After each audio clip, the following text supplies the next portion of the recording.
ओम नमः शिवाय। ओम नमः शिवाय। दोस्तों, आप सभी का आपके अपने चैनल में एक बार फिर से बहुत बहुत स्वागत है और आपका बहुत आभार है। प्यार सपोर्ट करने के लिए आपका दिल से बहुत बहुत धन्यवाद। जो हम सोचते हैं वो हमें क्यों नहीं मिलता, आखिर कारण क्या है? कई बार हमने जो सोचा वो हमें मिला ही नहीं, और बहुत से लोगों के साथ ये परेशानी देखने को मिली है कि वो जो प्लानिंग करते हैं, प्लानिंग के हिसाब से चीज़ें होती तो है, पर जो परिणाम वो सोचते हैं वो उन्हें नहीं मिलता है। मेहनत वो करते हैं, परिणाम का फल और कोई ले जाता है। कई बार हम मेहनत तो सब बहुत कुछ करते हैं, लेकिन परिणाम आने में बहुत देरी हो जाती है, और इतनी देरी हो जाती है कि वो परिणाम हमारे किस काम का होता ही नहीं है। कई बार हमारी धैर्य भी जो है वो जवाब दे देता है, क्योंकि परिणाम आ ही नहीं रहा है, सफलता मिल नहीं रहा है, मिल ही नहीं पा रही है। तो जैसे हम सोचते हैं वो हमें मिलता क्यों नहीं, आखिर ये माजरा क्या है, और ये कौन से ऐसे नियम कानून है इस प्रकृति के जिसमें हम सटीक नहीं बैठते। देखिए, ये लाइन आपने बहुत बार सुनी भी होगी कि मन का हो तो अच्छा, नहीं हो तो बहुत अच्छा। हमारे हाथ में सिर्फ कर्म की आज़ादी है। हम अच्छा काम कर सकते हैं, परिणाम देना ईश्वर के हाथ में है, नियति के हाथ में।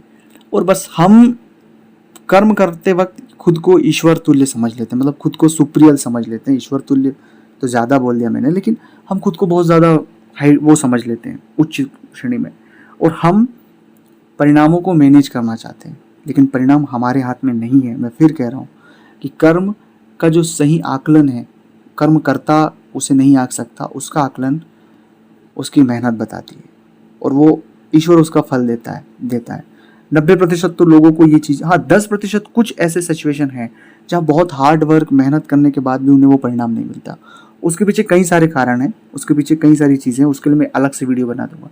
पर हमारे जो कर्म हैं, जो हम जो कर रहे हैं, उसका परिणाम हमें जरूर मिलता है, और वो ईश्वर उसका सही न्याय करता है।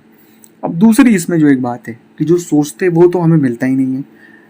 अब इस सिचुएशन में एक मुख्यतः बात है कि जो चीज़ें हमारे हित में लिखी हुई है, जो हम देखिए, कर्म, मैं कहीं भी इस पूरे चर्चा में कर्म को द्वितीय नहीं रख रहा हूँ, कर्म को पहले रख रहा हूँ।